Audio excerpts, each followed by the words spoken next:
احادیث و روایات کے مطابق سیدنا امام مہدی علیہ السلام کی پیدائش مدینہ طیبہ میں اس وقت موجود ایک قصبہ قرآ میں ہوگی اور 30 سے 40 سال کا عرصہ مدینہ طیبہ میں ہی گزاریں گے۔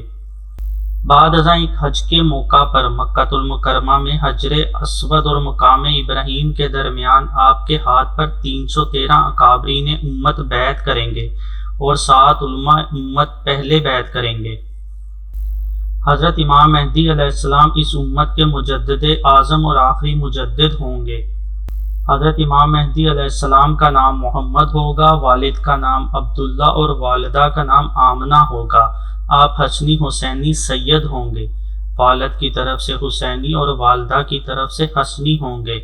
حضرت فاطمہ کی اولاد سے ہوں گے۔ آپ کی داڑھی گھنی ہوگی، آپ کی دائیں گال میں ایک تل ہوگا۔ آپ کے کندھوں کے درمیان حضور نبی اکرم صلی اللہ علیہ وآلہ وسلم کے اسم مبارک کی مہر ہوگی۔ اوپر اونی چادریں پہن رکھی ہوں گی۔ ہاتھ میں حضور صلی اللہ علیہ وآلہ وسلم کی تلوار ہوگی۔ جوان ہوں گے، عمر 30 سے 40 سال کے درمیان ہوگی۔